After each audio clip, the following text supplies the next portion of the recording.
السلام عليكم ورحمة الله تعالى وبركاته kusoo dhawow FN Academy waa anigii ahaa walaalkiinii Taamir Moxamed sida wada ognahay waxaan hore usoo bilownay kooras cusub kooraskaasoo aan ugu magac darnay barashada Adobe Photoshop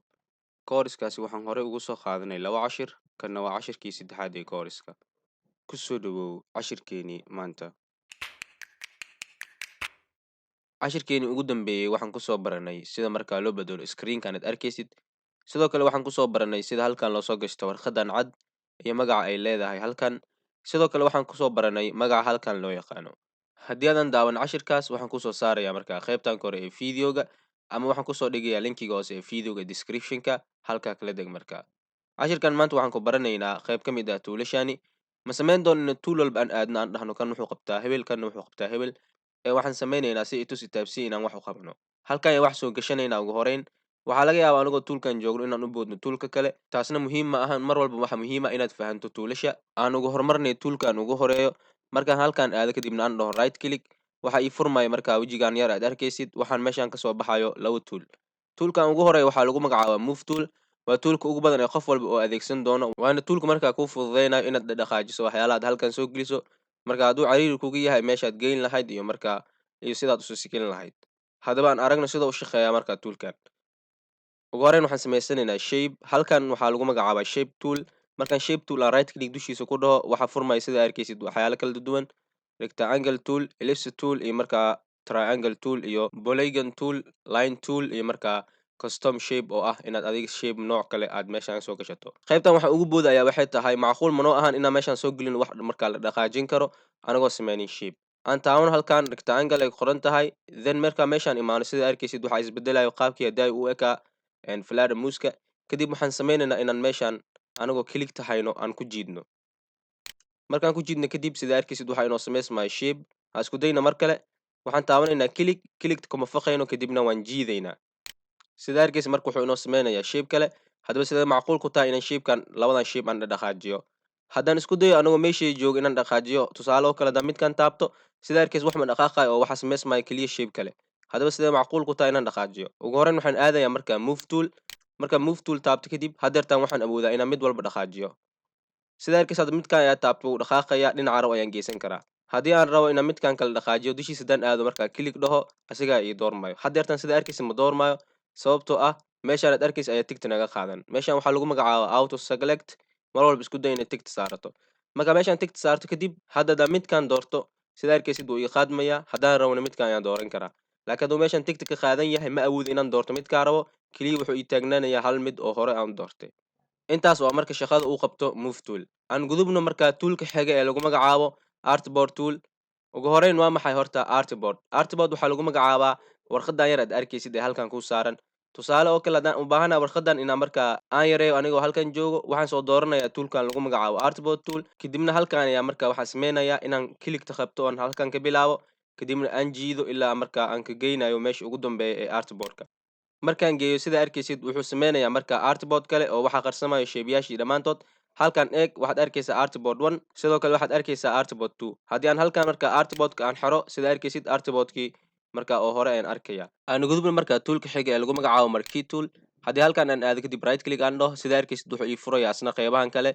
qaybtan ugu horeeya waxaa lagu magacaabo markaa rectangle marquee tool qaybtan kalena waa markaa ellipse marquee tool qaybkan waa markaa single row marquee tool qaybkan kalena sida arkaysid waa markaa single column marquee tool haddaba maxay tahay markaa marquee tool maxayse qabataa marquee tool waxay qabataa inay ku sameyso selection tusaale oo kale markaad u baahan tahay inaad jarto shapekan inaad markaa ku sameysato selection tusaale aan soo doonano midkan aad arkaysid ee markaa ellipse marquee toolka ah ellipse marquee toolka waa markaa tool wareeg ah markaan soo doonano markaa ellipse marquee tool halkan aan ku sameyno markaa sidii shapeka oo kale tusaale markaan sameeyo sidan sida arkaysid wuxuu sameynayaa markaa selection oo wuxuu xariiqayaa markaa qaybtii aan ku wareejiyey tusaale marka aan aadno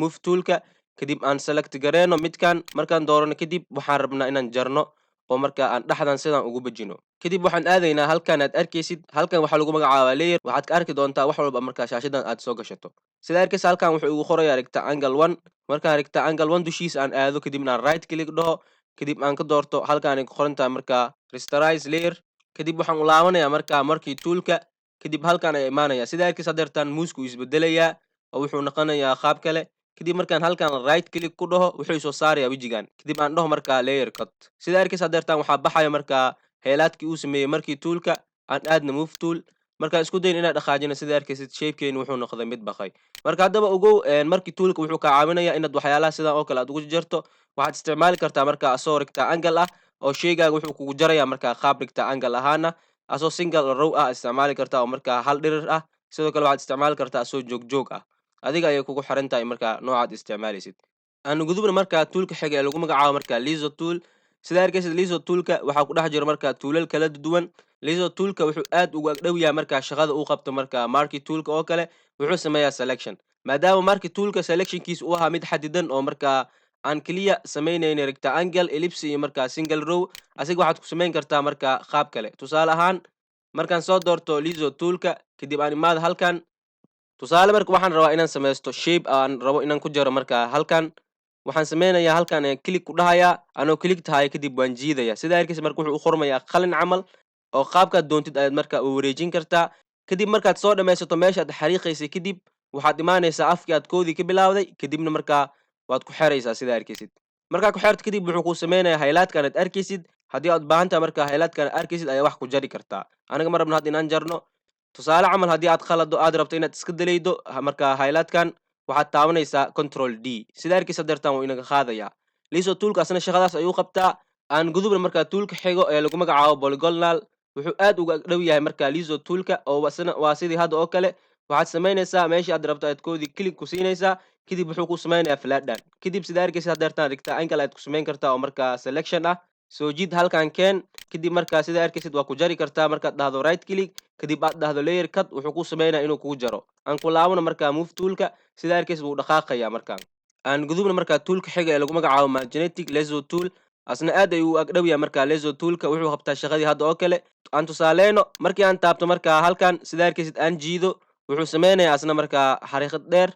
kadib waxaad ku awooddaa xitaa inaad meeshaan dhexgeliso sida arkaysid wuu la simayaa oo markaa wuxuu dooranayaa qaybta uu ka go'san yahay markaan soo wadwado kadib markaan gaaro meeshii aan rabay ama meesha ugu dambeysay waxaan kusoo xerayaa markaa afkaan aad arkaysid marka afkaas kusoo xer kadib asna wuxuu sameynayaa markaa selection oo asna waxaa loo isticmaalaa sidaas aan iska dhaho control d okay hadeertan waxaan isku dayaynaa marka inaan save gareysano nashqadan kani maahan hadda wax nashqad ah laakiin waxaa ku barayaa sida wax loo save gareeyo ugu horeyn waxaa jira laba nooc oo save ah inaad u save gareyso sheyga marka asigoo file ah ama inaad sameyso export wax lagu magacaabo si aad wax u save gareysato waxaad aadaysaa halka ay ku qoran tahay file markii aad file aad kadib waxa kusoo furmaya daaqadan hortaada ka muuqdo markii uu daaqadan kusoo furmo kadib sida arkaysa halkan waxaa ku qoran save sidoo kale halkan waxaa ku qoran save as halkanna waxaa lagu magacaabo export waa saddexda meel ee wax laga save gareeyay aan kugu hormaro meeshaan ugu horeeya ay qoran tahay save haddii aan halkaas taabto waxaa iisoo furmaya daaqadan hortaada ka muuqdo markii uu daaqadan iisoo furmo kadib wuxuu igeynayaa gudaha laptopkeyga kadib waxaan kasoo dooranayaa meel alle meeshaad u baahan tahay tusaale oo kale hadeertaan dan aada picture markaa halkan imaado kadib sida arkaysid wuxuu i keenayaa meeshaan waxaad abuuran kartaa adigoo halkan joogo markaa folder cusub ama meeshaan ayaad ku save garey kartaa kadib meeshaan ayaad ku qoran doontaa magaca magacaad u baahan tahay markaad halkaa magacaaga ku qorato kadib haddii aad furo meeshaan aad arkaysid wuxuu isoo saarayaa markaa optiono badan inuu markaa aan u save gareysto bsd file ahaan haddii aan bsd file ahaan aan u save gareysto wuxuu iga caawinayaa dhuut inaan open sameeyo bsd file wuxuu yahay cashiradeen soo socda ku arki doonaaye waxaan u save garey karaa bsd file ahaan haddii aan u baahanahay waxaan ka dhigi karaa sawir caadi oo waxaan ka dhigi karaa jpg file ama waxaan ka dhigi karaa png file hadba midka adiga doonta aad ku save gareysan kartaaye markii aad doorato midka aad u baahan tahay kadib waxaad dhehaysaa keliya safe oo sidaas waxaa kuu save gareynaya markaa safe aad dhahdo kadib wuxuu kuusoo furayaa daaqadan waxaad leedahay okay kadib hadeertaan wuu ku save gareeyay markaa sheegaaga haddii aad u baahan tahay marka inaad mar kale save gareyso tusaale oo kale sheygan wax ayaan ka badbedelay markii aan wax ka badbedelay kadib waxaan u baahanahay marka inaan save gareeyo oo midkii hore aan iska deleedo keliya waxaad taabanaysaa meesha ay ku qoran tahay save as markaad save as tiraahdo kadib isla magacii hadaati markuu kugu qoran yahay aad dhahdo save wuxuu ku leeyahay markaa filekan waa ku haynaa mar kale ma kugu bedelnaa midkan oo replace ma kaaga dhignaa kadib yes ayaad dooranaysaa hadeertaan markaa okay aad leedahay filekii hore hadeertaan wuxuu ku bedelayaa filekan aan markaa wax ka badbedelay hadeertaan waxaan aragnay markaa save iyo save as waa marka inaad sheyga mar kale aad si gooni aad u save gareyso safena waa markaa isla sheygan booskiisa inaad ku save gareyso marka adiga ayaa labada option oge labada option midkaa jeceshaa isticmaal aan ku tuso marka optionkan kale lagu magacaabo export markaan dhaho export wuxuu soo saarayaa wejigan kala duwan laakiin muhiimadda waa labada meel meeshaan arkaysid waxaa lagu magacaabo quick export as png oo haddii aan taabto sida arkaysaas wuxuu kusoo furayaa daaqadii hadaayo oo kale marka aan aragna haddana qaybta kale exportga uu leeyahay export haddaan aado andho marka export as wuxuu iisoo furayaa daaqad ka duwan daaqadihii hore aan soo arkayay meeshaan aad arkaysa marka waxaad ka badinaysaa quality-ga aad u baahan tahay haddii aan furo falaadhan yar ee halkan yaalana marka waxaa iga soo baxaya noocyada uu sawirka leeyahay sida arkaysa png maan kaaga dhiga ayuu ku leeyahay ama jpg ama waxaan kaaga dhigaa marka gifti oo sawirada giftiga oo dhaqdhaqaaqa oo kale aan kaa dhigaa marka oo noocaad adiga markaa rabto aad dooranaysa aniga hadda waxaan iskaga dhaafanayaa jpg kadib waxaan dhahayaa markaa export waxaan taabanaya export wuxuu isoo saarayaa daaqadan yar aad arkaysid markii uu daaqadan iisoo saaray kadib marka waxaan ku qoranayaa magacaan u baahanahay kadib waxaan iska taabanayaa save qaabkaas ayaa wax loo save gareeyaa isku day aadna inaad practical sameyso aad ku celceliso tuulashii aan soo sharaxnay cashirkeeni maantana halkan ayuu ku egyahay wassalaamu calaykum waraxmatullaahi tacaala wabarakaatu